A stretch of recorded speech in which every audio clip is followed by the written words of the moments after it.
Ngunit tanungin mo ngayon ang mga hayop at tuturuan kanila at ang mga ibon sa himpapawid at kanilang sasaysayin sa iyo. O magsalita ka sa lupa at magtuturo sa iyo at ang mga isda sa dagat ay magsasaysay sa iyo. Sinong hindi nakakaalam sa lahat ng mga ito na ang kamay ng Panginoon ang siyang gumawa nito? Nasa kamay niya ang kaluluwa ng bawat bagay na may buhay at ang hininga ng lahat ng mga tao. Job 12:7-10. Sa mga parang, ang maliliit na bubuyog ay gumagawa ng perpektong pulot-pukyutan. Walang nagturo, walang ruler, alam na nila kung paano. Sa mga karagatan, ang mga isda ay may naggagandahang mga kaliskis. Ang iba ay kumikinang sa dilim. Ang iba ay kayang magpalit ng kulay para magtago. Sa kalangitan, ang mga ibon ay kayang lumipad ng libu-libong kilometro. Hindi kailanman naliligaw kahit walang GPS. Sa lupa, ang mga cheetah ay tumatakbong mas mabilis pa kaysa ibang mga sasakyan sa lungsod. Naaalaala ng mga elepante ang mga landas mula noong maraming taon na ang nakalipas. Ang mga langgam ay nagtatayo ng maliliit na kaharian sa ilalim ng lupa. Bawat nilalang ay may natatanging regalo. Bawat nilalang ay kamangha-mangha. Subalit may isa na nakahihigit sa lahat. Ang nilalang na ito ay walang mga paa na simbilis ng usa. Wala itong matalas na mga ngipin na gaya ng leon. Wala itong mga pakpak na tulad sa ibon. Ngunit may utak ito na gumagana gamit ang 15 to 20 watts katumbas ng maliit na bumbilya. Kayang magpadala ng signal sa ibang bahagi ng katawan sa bilis na 430 kilometers per hour. Mabilis pa sa pangkarerang kotse. Kayang magproseso ng impormasyon sa loob lamang ng milliseconds. Mabilis pa sa kisap mata. At higit sa lahat, kaya nitong mag-isip, tumingala sa mga bituin at magtanong, sino kaya ang may likha ng lahat ng ito? Kaya nitong tumanaw sa malayo at magtanong, ano kaya ang kaukulan ko sa mundong ito? Ang nilalang na yon ay tayo, ang tao. Mga kaibigan, welcome po sa programang ito, ang Iglesia ni Cristo. Samahan po ninyo kami sa gagawin po naming discussion. Ngayon po sa gagawin po natin pagtalakay, alamin po natin, ano po ang kahigitan ng taong nilalang ng Panginoong Diyos kaysa ibang nilalang niya? Napapanahon itong topic po natin, kapatid na Glenn, para lalo pong maunawaan ng mga kababayan po natin ang layunin ng ating Panginoong Diyos sa paglalang sa tao. Kaya para sagutin po ang katanungan po ninyo, babasahin ko po itong nakasulat. Mga kaibigan, pakinggan ninyo ang nakatala dito po sa unang aklat ng Biblia. Dito po sa Genesis, sa 1, mga talatang 26 hanggang 28. Ganito ang ating mababasa. At sinabi ng Diyos, lalangin natin ang tao sa ating larawan, ayon sa ating wangis, at magkaroon sila ng kapangyarihan sa mga isda sa dagat, at sa mga ibon sa himpapawid, at sa mga hayop at sa buong lupa, at sa bawat umuusad na nagsisiusad sa ibabaw ng lupa. At nilalang ng Diyos ang tao ayon sa kanyang sariling larawan, ayon sa larawan ng Diyos siya nilalang. Nilalang niya sila na lalaki at babae. At sila'y binasbasan ng Diyos, at sa kanila'y sinabi ng Diyos, kayo'y magpalaanakin at magpakarami, at kalatan ninyo ang lupa, at inyong supilin, at magkaroon kayo ng kapangyarihan sa mga isda sa dagat, at sa mga ibon sa himpapawid, at sa bawat hayop na gumagalaw sa ibabaw ng lupa. Mga giliw po naming mga taga-subaybay, kapatid na Glenn, itong binasa ko po ay bahagi po ng tala ng Biblia sa ginawa ng ating Panginoong Diyos na paglalang. At sa bahaging ito nga po ay binabanggit ang tungkol sa paglalang sa tao. Mga kaibigan, pansinin po ninyo, ang tao po ay nilalang ng ating Panginoong Diyos ng bukod sa hayop. Hindi po sila magkasabay. Kaya mali po ang sinasabi po ng iba na ang tao ay kabilang sa animal kingdom. Ang definition pa nga po nila, kapatid na Glenn, ang tao daw po ay highest form of animal. Mali po yun, mga kaibigan. Hindi rin po totoo ang paniniwala ng iba tungkol sa tinatawag na evolusyon na iisa lang daw po ang pinagmulan ng tao at ng hayop. Ang tawag po nila dyan ay common ancestry or common descent.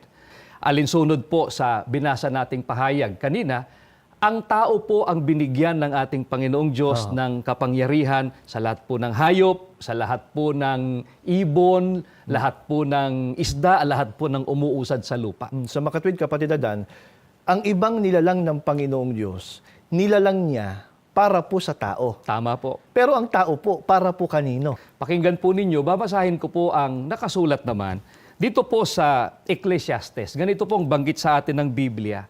Sa 12, sa talatang 13, ganito po ang nakasulat. Lahat ng bagay ay narinig. Ang pinakalundo nito ay matakot ka sa Diyos, pagpitaganan at sambahin siya sa pagkaalam na siya ay siya nga, at sundin ang kanyang mga utos, sapagkat ito ang kahustuhan ng tao. Ang buo at orihinal na layunin sa paglalang sa Kanya ang pinag-uukulan ng kapamahalaan ng Diyos, ang ugat na karakter, ang saligan ng lahat ng kaligayahan, ang pagsasaayos sa lahat ng di magkakatugmang kaganapan at kalagayan sa ilalim ng araw, at ang buong katungkulan ng bawat tao. Mga giliw po naming mga taga-subaybay, ang tanong po ng kapatid na Glenn kanina ay sa ano naman po iniuukol ng ating Panginoong Diyos ang tao. Ang tao po ay para sa ating Panginoong Diyos. Kung bakit ay sapagkat, kapatid na Glenn, ang tao lamang po ang inaasahan ng ating Panginoong Diyos na magsasagawa ng paglilingkod at pagsamba sa Kanya. Kaya kapatid Adan, yan ang naging dahilan. Kaya ang tao na nilalang ng Panginoong Diyos, naging special po sa Kanya. Katangi-tangi. Opo. Opo. Pero ang tanong, yun po bang orihinal na layunin ng ating Panginoong Diyos, kaya niya nilalang ang tao? Natupad ba naman ang tao? Pakinggan po ninyo ang nakasulat dito po sa Isayas, sa 59, sa talatang 2. Ganito ang ating matutunghayang nakasulat. Kundi pinapaghiwalay ng inyong mga kasamaan, kayo at ang inyong Diyos, at ang inyong mga kasalanan ay siyang nagpakubli ng kanyang mukha sa inyo upang siya'y huwag makinig. Mga kaibigan, hindi po natugunan ng tao ang original na layunin ng ating Panginoong Diyos sa paglalang sa Kanya. Nawala po siya dun sa kalagayang banggit nyo kanina, special sa ating Panginoong Diyos. Dahil po sa kasamaan o kasalanan, ang tao na nilalang ng ating Panginoong Diyos ay nahiwalay po sa Kanya. Ngayon, ano na po naging pagtuturing ng Panginoong Diyos sa tao na nilalang niya dahil po sa kasalanan? Ganitong nakasulat dito po sa Isayas, 64, mga talatang 5, 6, babasahin ko rin po ang talatang 7.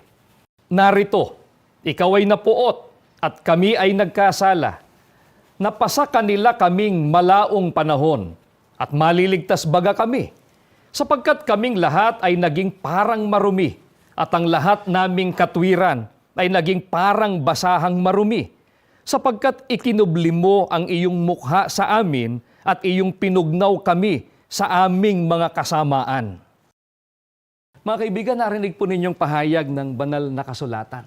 Ang tao po ay naging maruming basahan. Yun ang naging pagtuturing ng ating Panginoong Diyos. Kaya nawala po sila doon sa kalagayang espesyal. Hindi na po katangi-tangi sa harapan ng ating Panginoong Diyos.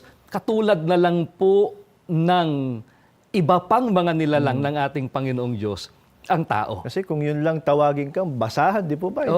Hindi ka na nagpapakilala yun na hindi ka special. Totoo. Ang banggit po ng Biblia. Mababang uri. Opo. maruming basahan ang pagtuturing ng Panginoong Diyos sa taong nakagawa ng kasalanan at hindi nagawa yung orihinal na layunin, kaya siya nilalang. Ano po ang lalong masamang sinapit po ng tao o sasapitin ng tao dahil po sa kasalanang nagawa niya? Ang sabi sa atin dito po sa Roma 5:12, ganito po ang ating matutunghayang nakasulat. Pumasok ang kasalanan sa mundo dahil sa isang tao at pumasok ang kamatayan dahil sa kasalanan. Kaya namamatay ang lahat ng tao dahil lahat ay makasalanan. Ito po ang napakalala na sinapit o sasapitin po ng tao dahil nga hindi po niya natugunan ang orihinal na layunin ng ating Panginoong Diyos sa paglalang sa Kanya. Ang sabi po sa atin, mamamatay ang lahat ng tao dahil lahat ay makasalanan. Ngayon, kapatid Adan, dahil nga po sa kamatayan na ipinasya ng Panginoong Diyos sa tao, ano na po ang naging kalagayan ng tao sa harap ng ating Panginoong Diyos na hindi makatutugon o makatutupad doon sa orihinal na layunin, kaya siya nilalang. Dinggin po ninyo ang nakasulat dito po sa Ecclesiastes naman, sa 3:18 hanggang 19, ganito ang ating mababasang nakasulat sa Biblia. Tungkol sa tao, naisip kong sila ay sinusubok ng Diyos upang ipakilalang ang tao ay tulad lamang ng mga hayop. Ang hangganan ng tao at ng hayop ay iisa, kamatayan. Iisa ang kanilang hininga, ang tao'y wala ng kaibahan sa hayop, pare-parehong walang kabuluhan. Napansin po ba ninyo yun, mga kaibigan? Kapatid na Glenn, ang sabi po sa atin ng Biblia, ang tao'y wala ng kaibahan sa hayop, pare-parehong walang kabuluhan. Mga kaibigan, ito isipin po ninyo. A person can be a good husband or wife or a better spouse. Mabuting anak, mabuting kaibigan, po pwedeng siya ay isang mabuting presidente kaya ng isang bansa o mabuti at mabait na CEO marahil ng isang malaking kumpanya. Subalit, kapag ka ang tao ay hindi naman po kumikilala, hindi po naglilingkod sa ating Panginoong Diyos, kapatid na Glenn, hindi po niya natugunan ang pinakamahalagang dahilan o layunin ng paglalang sa Kanya ng ating Panginoong Diyos. Yung maglingkod at kumilala sa ating Panginoong Diyos. Tama po. Ang sabi nga po ng Biblia, makakatulad lang po ng hayop. Kasi ang tao at hayop, kapatid Adan, may pagkakapareho naman talaga. Marami, Di ba? opo. May parehong kumakain, parehong nag-aanak, meron ding komunidad, Na di po ba? kinabibilangan, opo. At parehong namamatay at bumabalik po sa alabok. Tama po. Pero kapatid Adan, sana po maisip din ng mga nakasubaybay po sa atin. Kung tutuusin, mas malala pa nga ang sasapitin po ng tao Tama po. na namatay at hindi nagawa yung paglilingkod sa Panginoong Diyos kaysa doon sa hayop na namatay. Tama po. Kasi ang hayop, pagka namatay na, wala na. Tapos na, finish na. Di Tapos ba ba? na po, Opo. hanggang doon na lang Opo. po.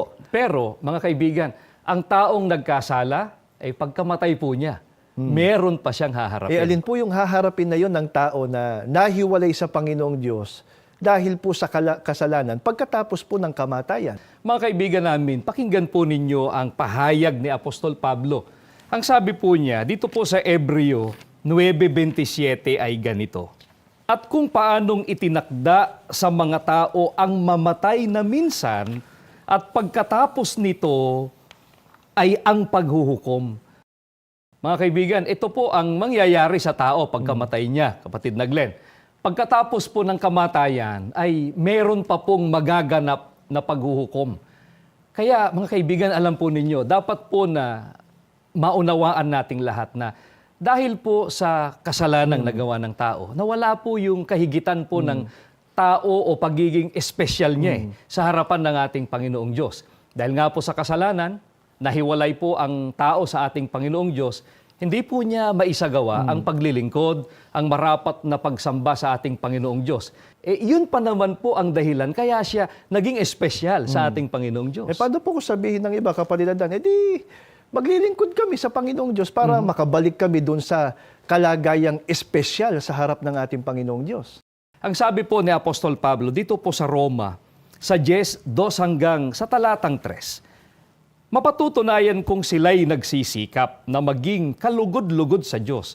Subalit, mali ang kanilang batayan, sapagkat hindi nila nakilala ang pagpapawalang sala na kaloob ng Diyos at nagsikap silang magtayo ng sarili nilang pamamaraan sa halip na sundin ang pamamaraan ng Diyos. Ito, sabi po sa atin ni Apostol Pablo, katulad lang po sila ng binabanggit ng Apostol na pinatototohanan naman niya na may pagmamalasakit sa ating Panginoong Diyos. Katumbas po nun na gusto nilang maglingkod. Subalit, mali naman po ang kanilang batayan. Kaya nga po, gusto po nating maunawaan ng lahat ng ating mga taga-subaybay, mga kaibigan, kung papaano pong masama na talikuran ng tao ang paglilingkod niya sa ating Panginoong Diyos na siyang orihinal na layunin sa paglalang sa Kanya, masama rin po na ang paglilingkod na gagawin niya ay hindi naman po ayon sa pamamaraan o sa kalooban ng ating Panginoong Diyos. Kapatid Adan, alin po yung pamamaraan ng ating Panginoong Diyos na yun ang dapat na sundin ng tao sa gagawin niyang paglilingkod? Sa gayon, makabalik siya dun sa kalagayang pagiging espesyal sa mga nilalang ng ating Panginoong Diyos. Dito naman po sa Efeso, sa 2, mga talatang 13 hanggang 14, ganito po ang kanyang sinasabi. Ngunit dahil sa pakikipag-isa kay Kristo Jesus, kayong dating malayo ay inilapit sa pamamagitan ng dugo ni Kristo. Pagkat siya ang ating kapayapaan na kanyang pinag-isa ang dalawa at giniba ang pader ng pag-aalitan na siyang naging hadlang. Mga kaibigan, may binabanggit po si Apostol Pablo na naging malayo o nahiwalay sa Panginoong Diyos, supalit inilapit po sila sa pamamagitan po ng dugo ng ating Panginoong Jesucristo.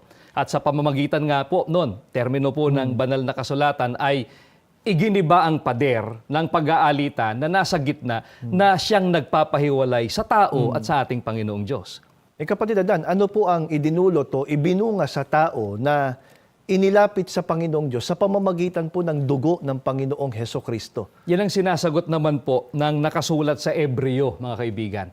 Dito po sa 9:14, ganito po ang nakatala. Pakinggan po natin. Gaano pa kaya ang dugo ni Jesus na makakapaglinis ng inyong budhi mula sa mga patay na gawa upang maglingkod sa buhay na Diyos? Inihandog niya ang kanyang sarili sa Diyos nang walang kapintasan sa pamamagitan ng tulong ng walang hanggang espiritu. Mga giliw po naming mga taga-subaybay, ang dugo ng ating Panginoong Jesucristo, ang kanyang kamatayan, iyon po ang naging dahilan upang ang tao ay muli pong makapaglingkod sa ating Panginoong Diyos. Yun ang daan upang ang tao ay makapanumbalik siya doon sa kalagayan na espesyal sa harapan ng ating Panginoong Diyos. Opo, matangi po doon sa ginawang pagtubos na yon ng Panginoong Hesukristo. May iba pa po bang paraan para ang tao ay makabalik sa Panginoong Diyos at makabalik doon sa karapatang makapaglingkod sa ating Panginoong Diyos? Dito po sa Ebreo pa din, sa 9:22 naman, ganitong pahayag sa atin ng banal na kasulatan. At ayon sa kautusan, na halos ang lahat ng bagay ay nalilinis sa pamamagitan ng dugo. Kung walang pagkabuhos ng dugo, walang kapatawaran. Sa makatuwid, kapatid na Glenn, napakahalaga po ang pagkabuhos ng dugo ng ating Panginoong Jesucristo. O sa ibang salita, napakahalaga po na matubos ng dugo ng ating Panginoong Jesus para mapatawad sa kasalanan. Kaya mga kaibigan, hindi po komo ang tao ay nagsasagawa ng paglilingkod sa Panginoong Diyos, ay makababalik siya dun sa kalagayang espesyal sa ating Panginoong Diyos. Ang kailangan po, ang matupad ay kung ano ang pamamaraan ng ating Panginoong Diyos na itinuro ng Biblia para siya makabalik doon sa karapatang makapaglingkod sa Panginoong Diyos. At ang tanging kaparaanan nga, kapatid na Dan, ang tao tubusin ng dugo ng Panginoong Hesukristo. Marahil yan po ang gustong malaman na ng mga nakasubaybay po sa atin. Alin po ba yung tinubos ang dugo ng Panginoong Hesukristo? Ang babasahin ko po, mga kaibigan, ay itong pahayag sa atin dito sa mga banal na kasulatan na nakatala dito po sa aklat naman ng mga gawa. Pakinggan po ninyo ang 20:28. Ingatan ninyo kung gayon ang inyong sarili at ang buong kawan. Narito'y hinirang kayo ng Espiritu Santo ng mga katiwala upang pakanin ang iglesia ni Kristo na binili niya ng kanyang dugo. Mga kaibigan, wala pong pagtatalo. Ito pong nakasulat sa banal na kasulatan. Ang tinubos o binili ng dugo ng ating Panginoong Jesucristo, wala pong iba kundi ang iglesia ni Kristo. Kaya po, para magawa ng tao ang orihinal na layunin ng paglalang sa Kanya ng ating Panginoong Diyos at magkaroon siya ng pag-asa sa kaligtasan. At huwag mapahamak sa araw ng paghuhukom, mga kaibigan, napakahalaga po na ang tao ay maging kabilang o maging kahanib sa Iglesia ni Cristo. Ito po ang restoration Opo. ng value o halaga ng tao sa harapan ng ating Panginoong Diyos. Makababalik siya doon sa karapatang maglingkod sa Panginoong Diyos. Makababalik siya doon sa kalagayang espesyal sa lahat ng nilalang ng ating Panginoong Diyos. Yan ang halaga ng Iglesia ni Cristo, kapatid na Glenn. E ano pong katunayan, kapatid na Dan, na talagang kapag ang tao ay nasa Iglesia ni Cristo, mababalik yung halaga o yung pagiging espesyal niya sa ating Panginoong Diyos. Dito po sa Kolosas 1:21, tutuloy ko po ang pagbasa hanggang sa talatang 22. Ganito ang banggit sa atin. Dati, kayo'y malayo sa Diyos at naging kaaway niya dahil sa inyong kasamaan. Ngunit, dahil sa kamatayan ni Kristo, ginawa niya kayong mga kaibigan upang makaharap sa Kanya ng walang kapintasan, banal at walang batik. Dahil sa kamatayan po ng ating Panginoong Jesucristo, ginawa po ng ating Panginoong Diyos na kaibigan niya ulit ang tao. Ganito po ang pagtuturing ng ating Panginoong Diyos sa Iglesia ni Cristo, mga kaibigan. Sapagkat ito po ang pinatutunayan ng Biblia na nakinabang sa kamatayan ng ating Panginoong Jesucristo. Ang iglesyang ito po, ang Iglesia ni Cristo, ang tinubos niya ng kanyang napakahalagang dugo. Mga kaibigan, ganito po kahalaga ang Iglesia ni Cristo na amin pong ipinaglilingkod po sa inyo. Dito natin magagawa ang tunay na paglilingkod na inaasahan ng ating Panginoong Diyos sa atin, ng mga taong nilalang niya. At sa pamamagitan po ng Iglesia ni Cristo ay mababalik ang tao sa pagiging espesyal o natatangi kaysa ibang nilalang ng ating Panginoong Diyos. Mga kaibigan po namin, sana po ay pinakinabangan po natin itong ginawa namin pagtalakay. Pinakahahangad po ng palatuntunang ito na matupad ang napakadakilang hangarin ng ating Panginoong Diyos na isinasaad po sa unang Timoteo 2:3-4 na ang lahat ng tao'y mangaligtas at makaalam ng katotohanan. Bago po tayo matapos, samahan po ninyo kami sa isa pong panalangin.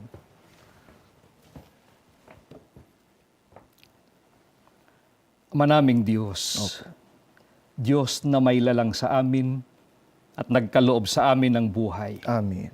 Pinupuri at sinasamba ka po namin, Ama. Opo. Niluluwalhati po namin ang napakabanal mo pong pangalan. Amen. Salamat po ng napakarami sa iyo. Opo. Sa magandang pagkakataon na ibiniyaya mo po sa amin sa pagkakataong ito. Opo. Na muli pong mapag-aralan namin ang iyong mga dakilang katotohanan. Opo. Lalo na po ang tungkol sa layunin mo pong napakabanal. Opo. Kaya nilalang mo po kaming mga tao. Amen. Hinihiling po namin na sana po matugunan po namin ito. Opo. Magawa po namin ang tamang paraan ng paglilingkod. Opo. Ang tamang paraan ng pagsamba na hinahanap mo po sa mga taong iyong nilalang. Amen. Lahat po nawa ng narating ng ginawang pangangaral ng iyong mga katotohanan. Opo. Loobin mo po na mabuo sa kanilang matatag na pananampalataya. Amen. Makapagpasya na umanib sa loob ng iyong banal na iglesia. Amen. Upang dito po, sama-sama ka po naming paglingkuran. Opo. Sama-sama po naming luwalhatiin ang pangalan mo. Opo. Magkakasama din po kami sa pagtatamo ng buhay na walang hanggan. Amen. O Diyos namin, pagpalain mo po ang buong iglesia Opo. sa pangunguna po ng aming tagapamahalang pangkalahatan. Amen. Panginoong Jesucristo, pakialalahanin mo po kami sa tutuwina. Opo. Ipamagitan mo po kami sa ating Panginoong Diyos. Opo. At patuloy mo pong padaluyin ang pagpapala sa sambahayan ng bawat isa Opo. na nakasaksi at nakapakinig ng pagtuturo ng iyong mga dakilang katotohanan. Amen. Ama naming Diyos, sa amin pong pagbabalik tawag sa iyo. Opo. Buo na pong aming pananalig. Tinanggap po namin ang aming mga kahilingan. Opo. Ang lahat po magalang naming hinihiling sa iyo, Ama, sa pangalan po ng aming Panginoong Hesukristo. Amen. Amen.